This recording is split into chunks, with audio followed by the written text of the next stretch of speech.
can go to the window and select the file name. Yeah, it has come now. Can you go to the next slide? Yeah. Is it changing, sir? No, it is.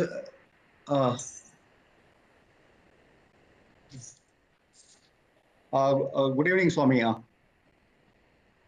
Hello. Yeah. Yes. Yeah. It is now coming. Yeah. Fine. Yeah. Okay. Fine. Thank you. Okay. Thank you.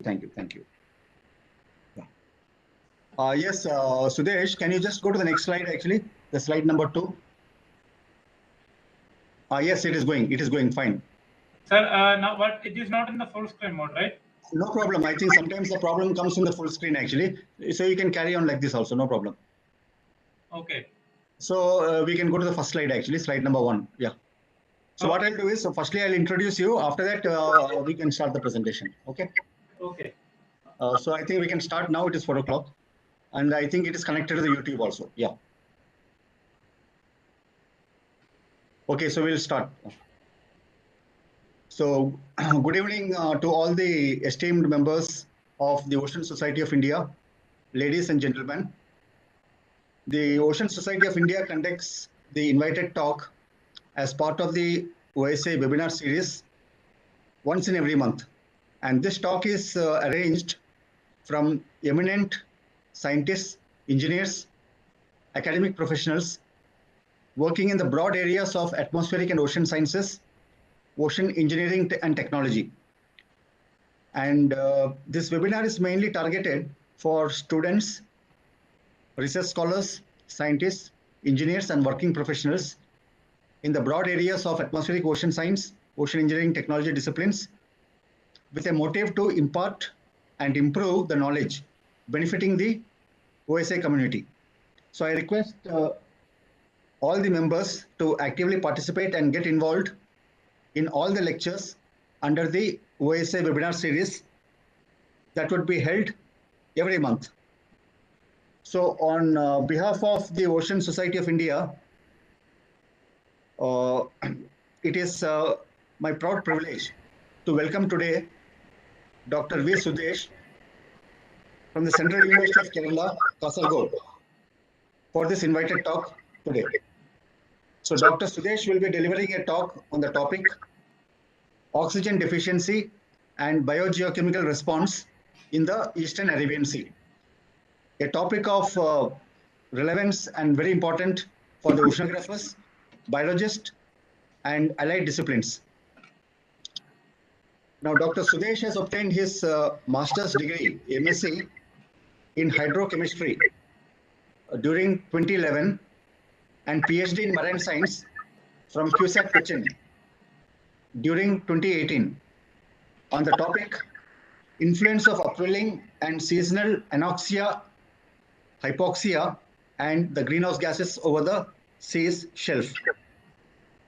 So his research interest includes diverse areas such as marine biogeochemistry, oxygen minimum zone, greenhouse gases, and ocean acidification, and their role in marine ecosystem dynamics.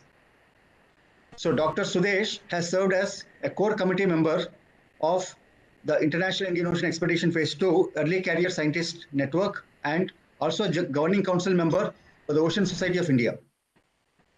Also, he has been elected to co-represent the Early Career Scientist of the European Geoscience Union under the Ocean Science Division for the year 2023. Dr. Sudheesh has research networks and collaboration at various organizations such as CMLRE Cochin, NCCR in Chennai, NIO headquarters Goa, and also the regional center Cochin, CUSAT Cochin, CWRDM Calicut, the Physical Research Laboratory Ahmedabad, INCOIS Hyderabad, the Kuwait Institute of Scientific Research, Kuwait, the University of Massachusetts, Dartmouth, USA, and also the University of South Carolina, USA.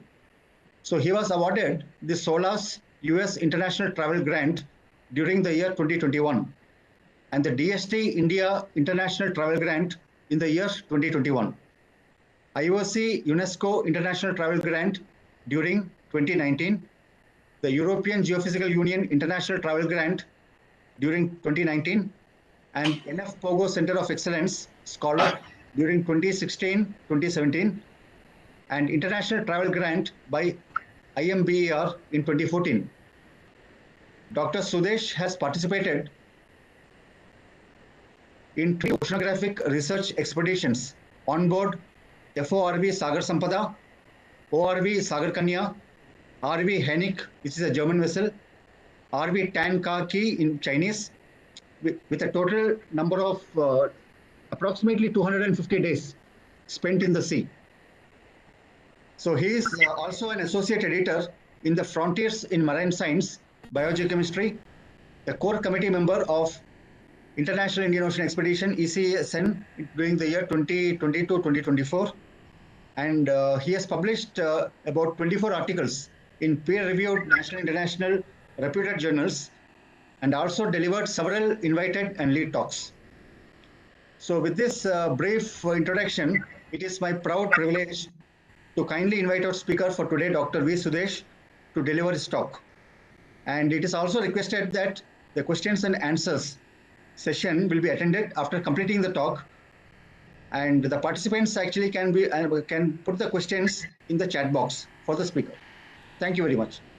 So Dr. Sudheesh, I request you to please start. Thank you, Prasad sir, for a very detailed. Can you hear me, sir? You're audible. Yes, please carry on. Okay, thank you. Thank you, Prasad sir, for the very detailed introduction. Good evening to all. First of all, I would like to thank the Ocean Society of India for giving me this opportunity to present my research work in this platform.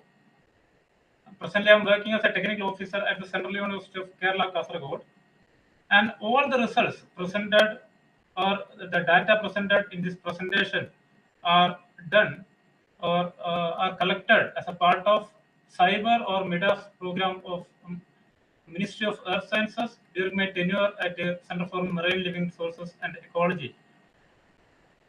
So, the topic of today's talk is the oxygen deficiency along the Eastern Arabian Sea and the biogeochemical response of over the shelf. So, before going to the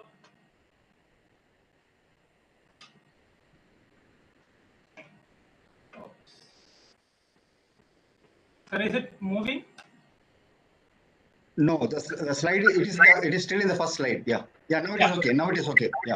Second slide. So the outline, today I will talk a little bit about the oxygen in the ocean, then how the oxygen minimum zones are formed, and how the oxygen minimum zone in the Eastern Arabian Sea and their characteristics and their dynamics, how it is varying in different seasons.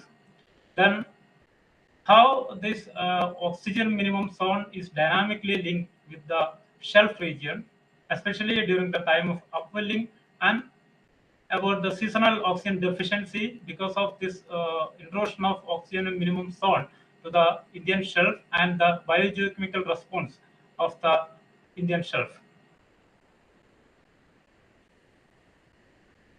So we know we have a lot of oxygen in our planet, but very little in the free form. Most of the oxygen is bound with either water or kind of different oxides. And we know the free oxygen, it is highly reactive. At the same time, it is very essential for all the living organisms. Now, let us see the sources and sink of oxygen in the ocean. There are mainly 5 processes that control how the oxygen can come into the ocean, how the oxygen is removed from the ocean. The first one is that the exchange of oxygen at the ocean atmospheric boundary. Then the solubility, that is mainly function of the temperature and salinity. then photosynthesis, respiration. Then the fifth one is the circulation, or we call the horizontal adduction.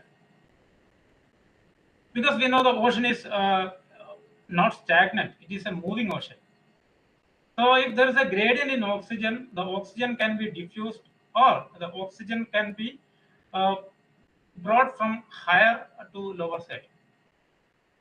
So I will talk a little bit about all these different factors that influence the oxygen in the ocean. So if the ocean contains more than 100% of oxygen, typically we call it as supersaturation of oxygen. In that case, the ocean start releasing oxygen to the atmosphere. In the reverse, if the ocean has less amount of oxygen, this happens when the production is less than the consumption. Then we can have less oxygen. In that case, the oxygen take from the atmosphere. And we know this ocean, the exchange happening, or this exchange is keep on taking place only in the ocean surface. Therefore, some region will act as a sink or source of oxygen. Or then the next one is the solubility of gas. Any it is not need not be the oxygen. Any gas solubility is generally uh, the function of temperature, salinity, and pressure. Higher the pressure, it can the soluble more gases, or the temperature is made generally inversely proportional to the solubility. And we all know the temperature, salinity, and pressure, that are the one which governs in which region it can absorb more gas from the atmosphere, or in which region it can absorb less. Then the biological production, it is need not be in the ocean, even on the land. All the planet they do photosynthesis to get energy.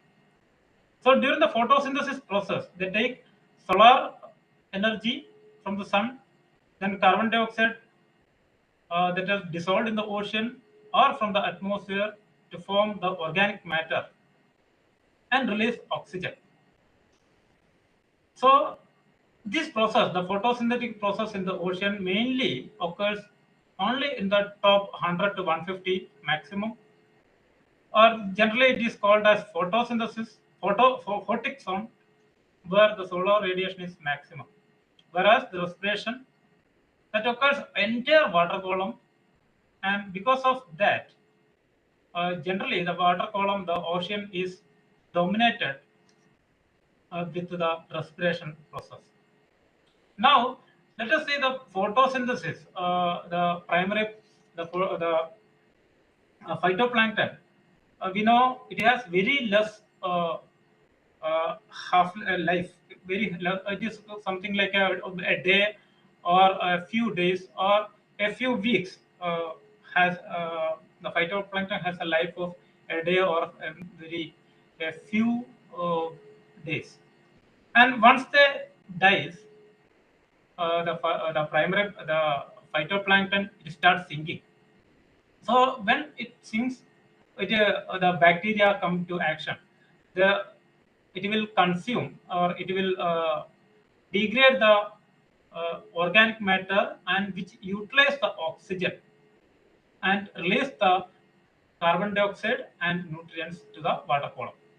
So if you see the typical profiles of this respired element, or the degraded uh, organic matter elements. So if you see for example, the oxygen, you can see the x-axis it is concentration, and the y-axis is depth.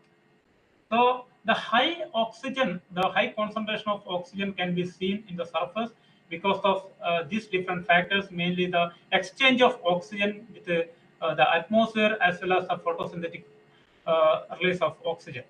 So this oxygen is high at surface, slowly decreasing by going in the deeper waters, and where the respiration happens, the degradation of organic matter happens. It consumes the oxygen and produce the carbon dioxide, and release the nutrients, nitrate, phosphate, silicate, etc. So if we can see a low oxygen is in the mid depth, because below the mid depth or below 1000 or 2000, this oxygen minimum generally we can see between the 150 to 1000 or 1500 meters, and below that there is no consumption of oxygen and it start increasing again. So when there is a consumption of oxygen and release of carbon dioxide, you can see this carbon dioxide and nutrients are high in this oxygen minimum layers. And see, Sudhesh, 1 minute. It seems that the slides are not visible in the YouTube actually. Hello? hello, sir. Now I'm in No, slides detailed. actually the slides are not appearing. The slides are not appearing in the YouTube. Yeah. Okay. I can see it in my system, but in the YouTube it is not coming. That's what. Okay, so what can we do, sir?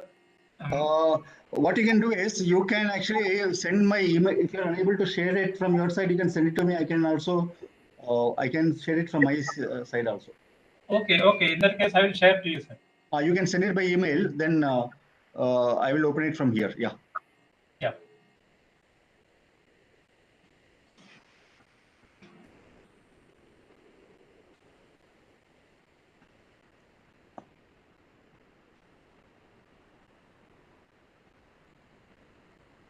Sir, I sent. Just a minute. You have sent it to my Gmail?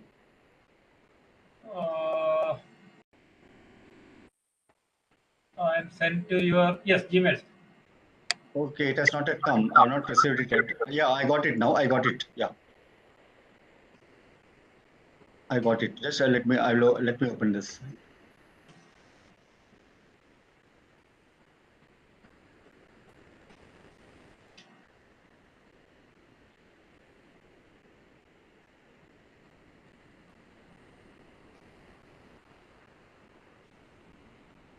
So what you can do is fine. You can unshare your this thing. I will share it from my side. Yeah. Okay.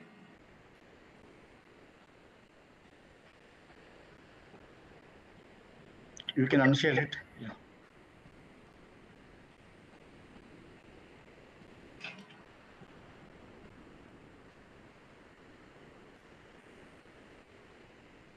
The unshare option. Okay, fine. Let me just let me click on this file. I'm sharing it actually. I'm sharing it. Okay. Yes, I'm sharing it.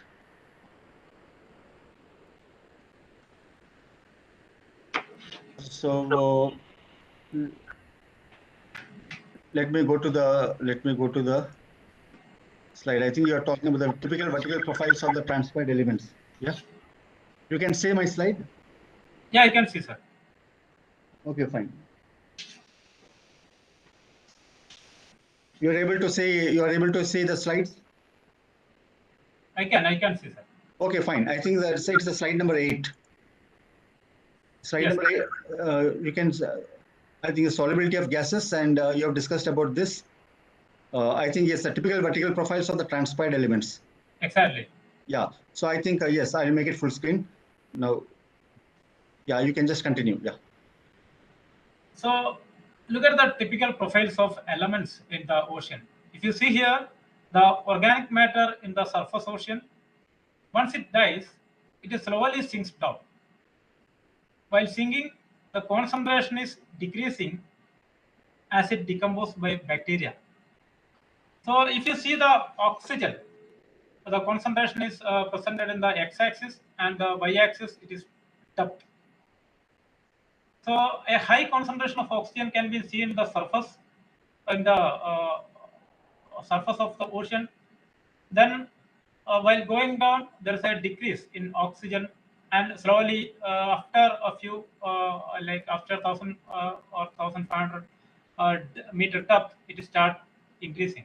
So this oxygen, where the oxygen, the respiration or the consumption of oxygen happened, then that region always there will be a minimum, and this we call it as oxygen minimum zone.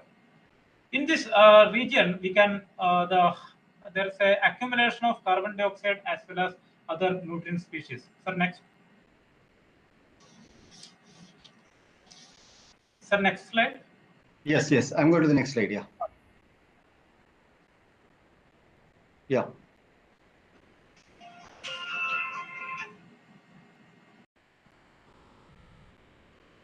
So now, to plot the oxygen concentration at 300-meter depth in the global ocean, if you see here the red zone, it is generally the red zone is low in oxygen, and the purple color it is high in oxygen. So the low oxygen profile, the oxygen zones we can see in the Pacific, Atlantic, or in the Indian Ocean. So these oxygen minimum zone are perennial, not seasonal, but there are some seasonal oxygen minimum zone as well, mainly in the coastal waters. But these oxygen minimum zone are perennial, and that is throughout the year we can see. And you have seen this oxygen minimum, this low oxygen is mainly at the depth between 100 and 1500 meter depth. So next.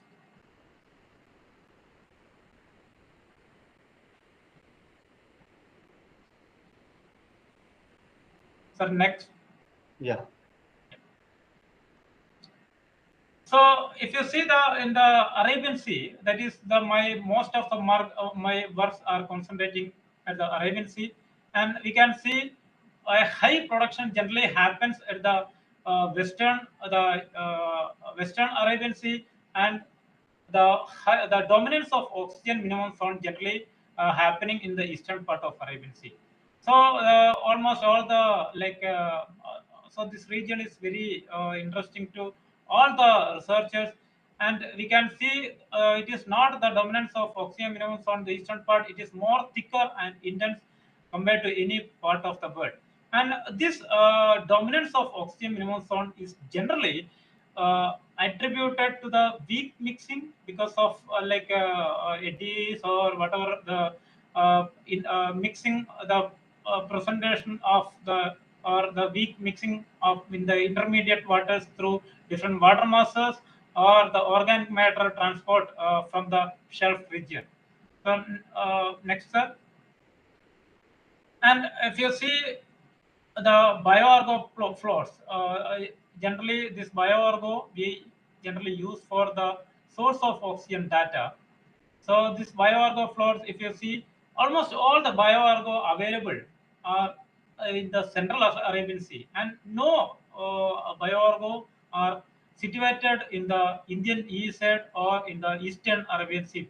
So it is something like our region is completely divided. I cannot say completely. There are few observations based on the ship-based measurements, but mostly those information are the seasonal or like once or twice in a year. And here our sir, next.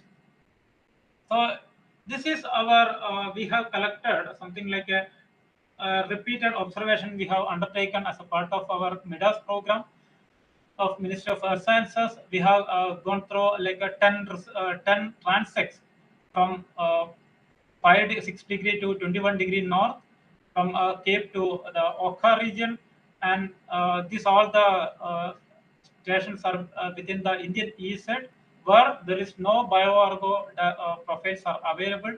We have collected monthly 10 observations in an year from 7 transects that are shown in the blue color, and a few more data we collected seasonally shown in red color. So next. And this is just see the distribution, that typical the profile of oxygen from the Eastern Arabian Sea. These profiles are taken from the offshore regions, that is 2000-meter location of this particular sampling sites. And you see in the T1, that means the Cape region, 6.5 degree north. You can see the oxygen minimum zone like situated at between the 100 and around 650-meter depth. And when we go in the northern part, if you reach the 10-degree north, we can see the lower boundary of oxygen minimum zone. It is something like up to in the 775-meter depth. And if you see the 12.5-degree north, the third profiles in the upper panel, you can see the thickness of oxygen minimum zone. That is, we taken here as a 20 micromole concentration of oxygen. The lower boundary reached up to 900, and if you go on to the northern part, it will reach up to, like we saw, up to the 1350 in the 21 degree. That means if you go from 6 degree north to 1000, if we go from 6.5 degree north to 21 degree north, we can see a very large difference in oxygen minimum zone, the thickness of oxygen minimum zone. It increases from south to north tremendously, because if you and sir, next, to make it clear, you can see the year-long distribution of oxygen minimum zone along the 2000 meter section from 6 degree to 21 degree north. So the 5 degree, the purple, the less than 20 micromole, we consider as oxygen minimum zone, and 5 micromole oxygen considered as its core, or the core oxygen minimum zone, where the denitrification generally happens or occurs. So we found the OM it is as I already mentioned, from south to north there is a increase in oxygen minimum zone depth, or the thickness of oxygen minimum zone increases from around 5 degree to 21 degree. That is from 650-meter lower boundary to the lower boundary reaching up to 1350 at the north, or 21 degree north. And if you see the 5 micromole oxygen contours, that is during the from December to May, that is mainly during the winter monsoon as well as the spring winter monsoon, we can see the contours, the 5 micromole contours reaches up to 12 degree north. The southern boundary of the 5 micromole oxygen contours reaches up to 12 degree north, which is started retrieving back, or we can see in the June, yeah, the same. Sir. In the left side, you can see the August, September, and October months, or the June to September month. That is the monsoon month. You can see the 5 micromole contours is restricting up to 15 degree north. So that means there is a seasonality, or there's an oscillation of this core oxygen minimum zone within the Indian EEZ between the summer monsoon as well as the other months, other seasons. So what is the reason for that? So next. So we found there is a ventilation of this oxygen minimum zone mainly between 150 to 600 meter. So if you see the left hand side, the in the depth between 200 and 500 meter, you can see that there is the green patches. That is the oxygen, contours from the south to north. If you see between the June and August or September, now, you can see there's a oxygenation happening in the mid depth. That means there is a transport of this oxygenated waters from south to north. So this accordingly, you can see the 5 micromole contours. It is started.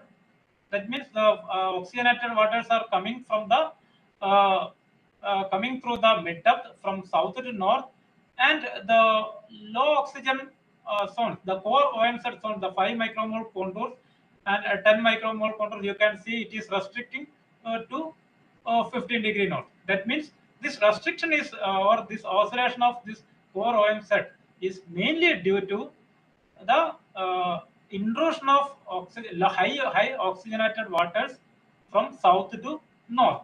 And after November, we can see there's a again the core OM-set waters, that is the 5 micromole contours, regaining it to the position to 12° north. The next.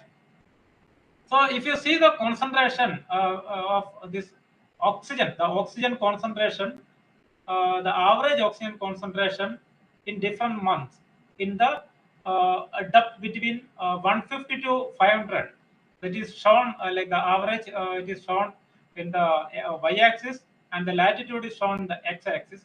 You can see in the monsoon months there is a increase in oxygen concentration. Increase in oxygen concentration. You can see the red and blue and the green line. From the increase in concentration, that is mainly restricted up to 15° north. So this is mainly because of this oxygenation of water mass. We observed it increased by 5 micromole around from around 5° to 10° is happening. So around 5 micromole between 6° north and 13° north. Further north, it increased by 2.5 micromole in the mid depth up to 15° north. So that means there is a ventilation of oxygen minimum zone during the summer monsoon. Generally, we expect there is a high production in the surface waters. So obviously, we can expect high export production from surface to the subsurface. So one would expect a high respiration demand in the mid depth, but we found there is a oxygenation happening because of this undercurrent. This is mainly happening because of the undercurrent, and because of the undercurrent, the subsurface oxygen demand is the Eastern Arabian Sea overcome its oxygen demand, and there's a oxygenation happening in the mid depth. So next. So this is mainly happening in the southern part up to 15°. So what is happening in the northern part? So of course there is a upwelling from south to north at varying intensities during the summer monsoon. But what is happening in the winter monsoon? So these profiles are mainly from the northern part, from the 21° north. If you see during the first phase of winter convection, you can see the first oxygen profiles and the temperature profile. The temperature shown in red and the oxygen shown in black lines, and it's shown only up to the upper 500 of upper 250-meter water depth. You can see in the November there it started mixing, and you can see the mixer layer is increasing, and in the December month the mixer layer is keep on increasing. But if you see the oxycline, the intermediate oxycline as well as the OM-set, the bottom, the minimum, you can see the oxycline is the oxyc layer is increasing, and the oxycline, that the sharp decrease, the line it is first it was something like a from 25 to the oxycline is from 25 to 150, then it's slowly decreasing, and by January the oxycline restricted between 150 to within the 50-meter. But the oxic layer is increasing. So it is something like a there are two things. There's a oxygenation happening in the mid depth. That means the oxygen increased between 25 and 150-meter depth. But at the same time, I can see or we observe there's a decline in oxygen in the surface layer. That means the percentage of oxygen in the surface layer decreased from 100% in the October to 80% in the January. You can see in the last figure. And that means there is a decrease in oxygen percentage in the surface layer. So there is a temperature decrease. One would expect there is a more oxygen penetration in the low oxygen waters, but we observed a decrease in oxygenation because of this mixing of this low entrainment of this low oxygen waters to the surface layers. At the same time, there is an increase in oxygen in the mid depth as well. Sir, next. So that is the seasonality generally happening between the uh, surface and the bottom layers. The next. So at the same time, in the if you see the upper 100 meter, sir, next.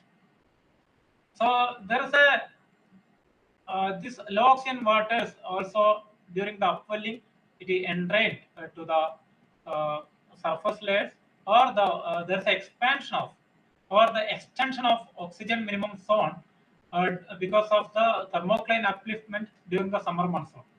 So you can very well see there's a the oxygen dissolved oxygen, the upper 100 meter, it is almost something like more than 150 micromole during the spring intermonsoon, fall intermonsoon, and winter monsoon season. In the surface layer, it reaching to up to around 40 micromole in the during the late summer monsoon. So, and the oxygen or the mix or the oxygenated waters are restricted up to the 20 or 40 meter depth. So next. So this is oxygen minimum zone is also like during the upwelling process. This oxygen minimum zone, this oxygen this transported to the shelf region as well. It is not only happening in the offshore region. There is a vertical upliftment or there is an oxygenation, but during the summer monsoon upwelling, this low oxygen minimum zone, the oxygen minimum zone, it is transporting to the coastal as well. So this OMZ extending to the coastal shelf during the coastal upwelling. So if you see the north-south pattern of bottom oxygen distribution from now south to north, one can observe a intense oxygen or the severe oxygen deficiency or the severe oxygen depletion in the Central Arabian Sea because the Central Arabian Sea OMZ are more what I can say, the more devoid of oxygen compared to the southern part. And then the northern part, the upwelling intensity is little less, or the duration of upwelling is little less. So one can we are expecting more uh, the low oxygen waters or the duration of oxygen low oxygen waters in the shelf region of Central Eastern Arabian Sea more time, and we always see a high severely depleted oxygenated condition in the Central Eastern Arabian Sea. This in fact sir, next uh, uh, attributed to many the next. So this directly influenced the biological species. So we observe kills during the these seasonal anoxic events, generally from the Calicut to the Mangalore region or Goa region. So it is generally happening because this under low when the shelf is completely occupied with the low oxygen waters, this all the fish will restricted within the very few meters or 5 to 10 meters in the water column, and this fish will be uh, uh, trapped in the waves, and the waves will carry this fish to the shore region. So next, and also this low oxygen waters have a very wide impact on the Bandik community as well. And if you see the north-south pattern, the diversity and the density of Bandik community, it is decreasing, and very low Bindi community diversity observed in the northern or the central Eastern Arabian Sea. Next, sir. And at the same time, this is the influence of oxygen minimum in the central on the biological. This is mainly the biological impact. If you see the biogeochemical impact, you can see it is not only the dissolved oxygen. At the same time, along with the dissolved, it is the dissolved oxygenated or the OMZ waters are also very low in pH and high in PCO2 as well. If you see the monthly profiles, the monthly distribution of uh, dissolved oxygen, pH, and PCO2, you can see during the upwelling period, there is a low oxygen, low pH, and high PCO2 waters are observing in the shelf region of Eastern Arabian Sea. So next. So it again affect the calciate and aragonite saturation in the along the coast. So during the upwelling period, the calciate and aragonite saturation levels will be found decreased from around 2.5 to almost half, 1.1 up to 1 we observed. And we observed something like the aragonite saturation level also dropped from 4.5 to almost 2.5 to 3. And this decrease in calciate and aragonite saturation also have a direct impact on the formation of calcifying organisms such as foraminifera, theropods, and the plankton larvae of echinoderms and other calcifying organisms. So it is not only the oxygen but also the low pH, high carbon dioxide waters combined with the low oxygen waters. That means the multiple stressors are happening over the shelf regions because of the extension of OMZ waters to the shelf regions. So next. So if you see the next slide, please.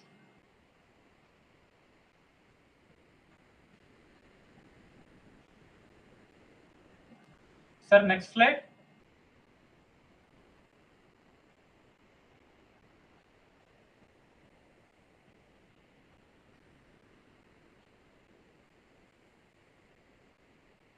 Hello, sir. Can you hear me?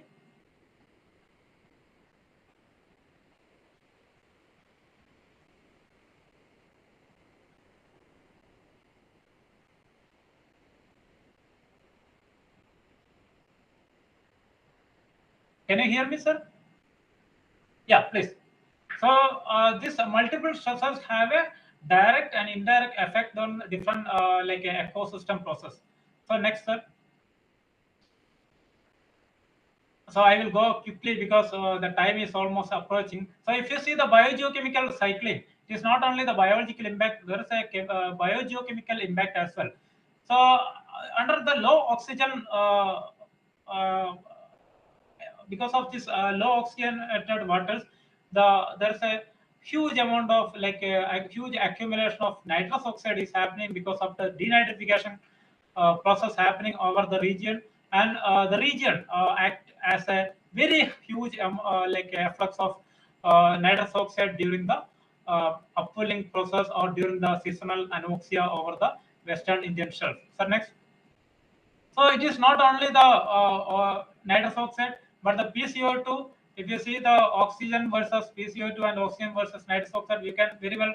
It is very clear that when there is a intrusion of low oxygen waters to the shelf, the PCO2 or the N2O shoot up in the region. And so next, and it is something like we can see there's a very high our region is act as a next act as a huge source of nitrous oxide or the carbon dioxide during the upwelling period that you can see during the May, June, July, especially this and September. You can see there's a the flux of carbon dioxide, nitrous oxide, and it is increasing like something like a 50 to 400 of in case of nitrous oxide, it is something like a sink to source, becoming like the region is becoming sink to source in case of carbon dioxide. But if you look at the the methane profiles, you can see during the anoxia there is a decrease in methane fluxes. So next.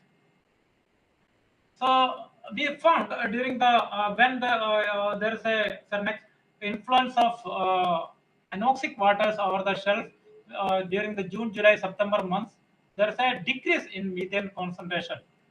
And the first bar chart it indicates the Kochi region, and the second the bar chart it indicates the Mangalore region. You can see the next the Mangalore region. There's a very next you can move on. The Mangalore region, there's a high methane the high deficiency in oxygen in the central Eastern Arabian Sea. So the methane consumption is happening, or the methane oxidation is happening under hypoxia. That means the methane oxidation, it is something like it is decrease the methane flux from the our region during the observation. All these observations means the what the methane, this biogeochemistry of the biology or the ecosystem services. All these are depending upon the concentration of dissolved oxygen. So when there is a very low, or when there is a very short variation in dissolved oxygen concentration, there is a huge difference in biogeochemical process, or there is a huge variation in biogeochemical process. So next. So when we compare the oxygen observation, the OMZ observation, this is just a try, because I know in the world ocean, I do understand the world ocean atlas. It is a climatology, so it is not a good idea to compare with a like a low with a 1 year observation. But I made a comparison across the Eastern Arabian Sea, one section in the offshore region. So if you see the OMZ, that means the 20 micromole oxygen contours, it is almost matching between the OMZ, between the observation, that is in the left panel, and the right panel, it is World Ocean Atlas climatology. So the 20 micromole contour, it is more or less matching. But if you see the lower oxygen concentration, that is means the core oxygen minimum zone, that is the denitrifying zone, is completely like we cannot see. It is something like a patchy in the World Ocean Atlas data. So it is very well. There is a perennial, though there is a perennial core oxygen minimum zone from 15 degree north to 21 degree north. That perennial oxygen, the core oxygen minimum zone, the perennial denitrifying zone, we are not able to capture in the world ocean atlas. So it means we need a higher resolution data. So what we have, all like we generally use the world ocean atlas or single time observation, or in the mid depth there is a very few like a descriptive information we have. That means we generally take 100 meter, 150 or 200, like 500, like that. So we have very little like observation maybe in the mid depth. So that cannot really validate the model for the under the low oxygen like condition. So we need to have more oxygen like measurements, that too in the lower limit. That is my one of my conclusions. So next. So my recommendation for the future is like we need more shift-based observations to support or calibrate the sensor measured observation or data set collected collected using bioargo or other mooring buoys. And this is more important because recent observations suggest, or like reported, that there is a like intensification of oxygen concentration in the northern Indian Ocean, which is on a very lower limit. That is, once 2014, based on the observation, for a decades, he found the oxygen concentration decreasing something like a zero point 0.2 micromole per year. It is something like a very, very, very low. So we need the observation like at a lower limit. So we need to, in the future, we should use most modern sensors like stock sensors that can measure oxygen of something like a nanomole levels. So that kind of sensors only can tell whether there is a intensification of oxygen minimum, or whether there is a intensification of oxygen deficiency in the Indian oceans. So that's all. Thank you for listening. And if you have any question or comments, welcome. Thank you, sir. Thank you.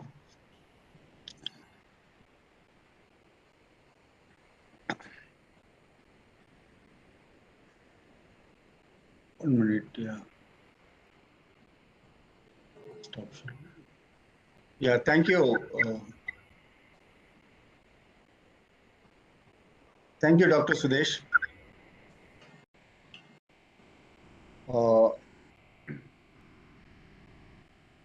Thank you, Dr. Sudheesh. Actually, it was a very interesting talk, and also you have actually addressed a very important problem, which is directly connected to the physical biology and chemistry of the oceans.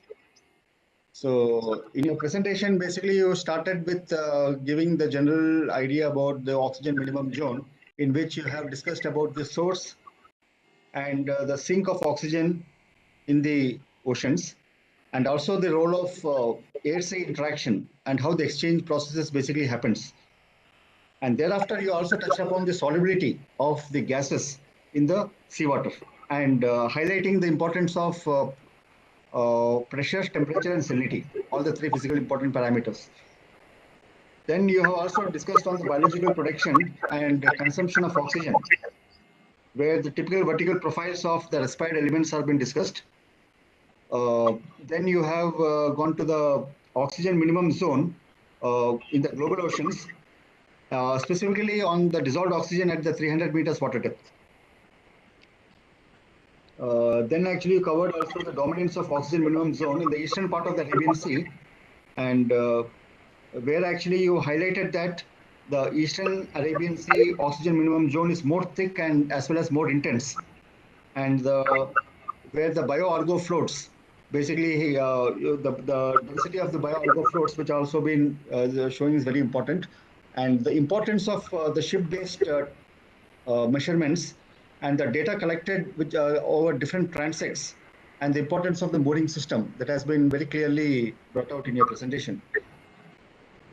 And you also highlighted about the ocean, the oxygen minimum zone uh, between 100 to 650 meters water depth, and the larger differences in the thickness of the oxygen minimum zone on a spatial scale has been very clearly brought out.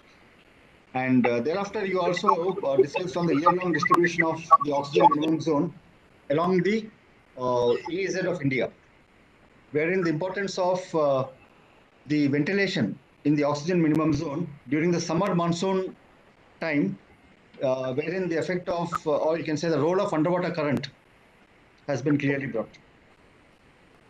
And I think some of the significant findings from your study basically says that the dissolved oxygen levels of the oxygen minimum zone up to 500 meters have increased by approximately 5 micromoles between 6.5 degrees north to 13 degrees north.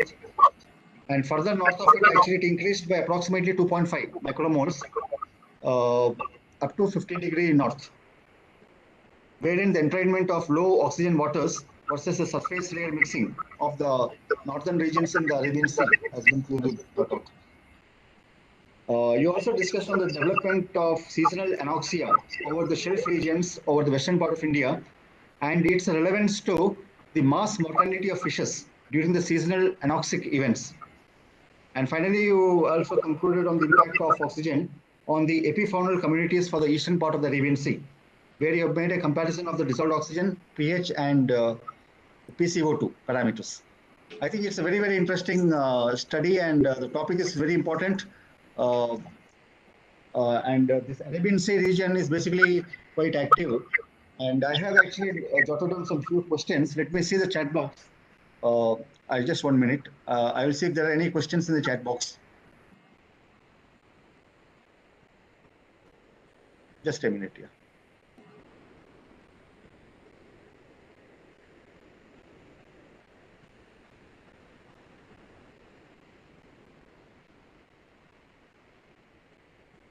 Sir, you are not audible. I'm not audible? Yeah, now it's okay. No, it's okay. I'm just actually opening the YouTube actually. Let me see if there are any questions in the chat box.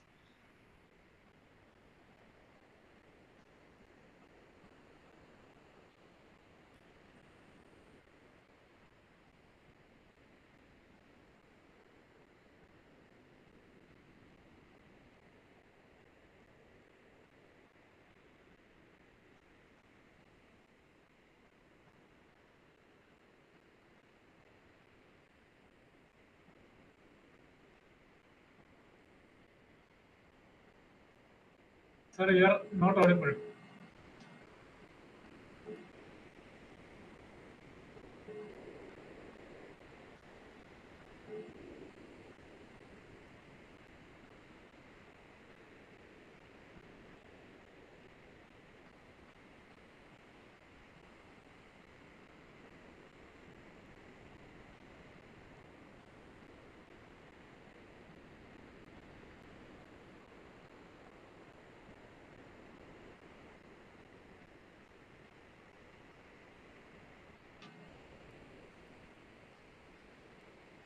Am I audible?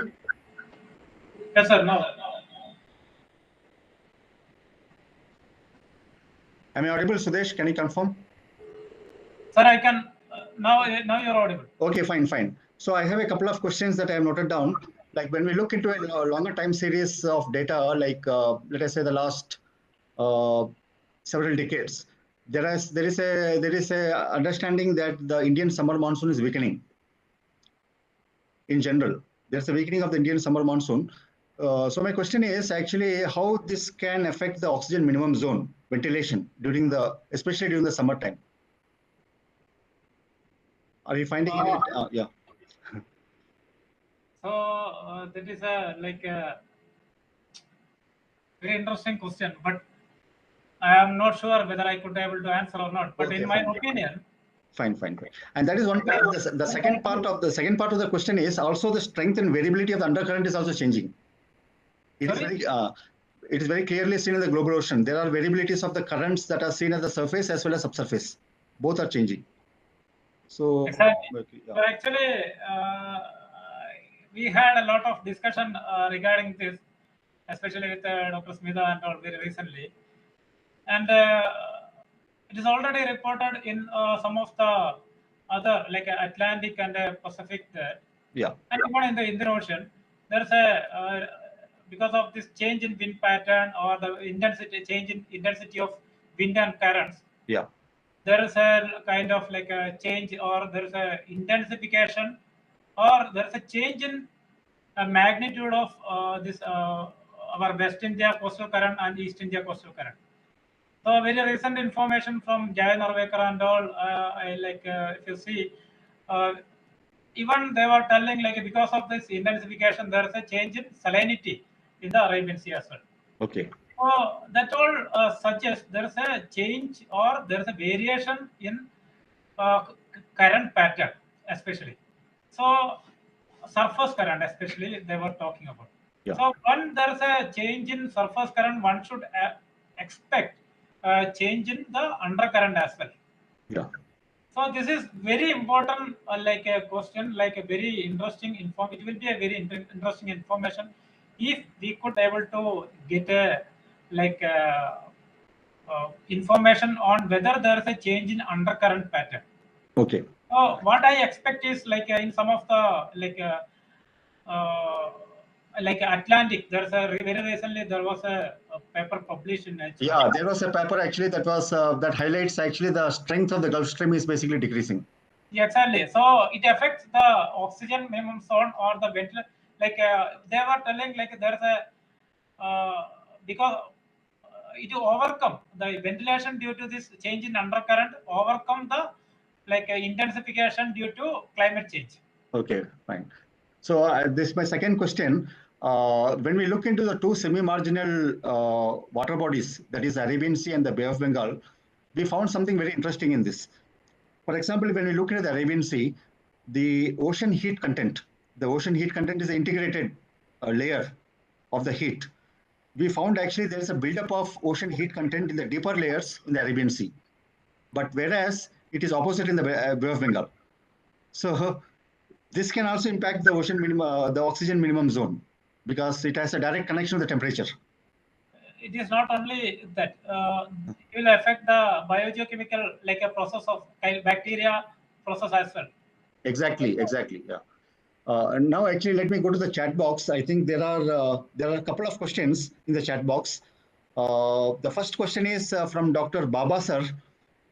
The question is, do you think there is a need to study the influence of river discharge in the variations along the Indian coast? of course, it is like very much important when we talk about the nearshore region. So the question we should take it as two, because when we say Indian coast, of course, in the Bay of Bengal, the river discharge reaches very far, and it will have a lot of impact on that.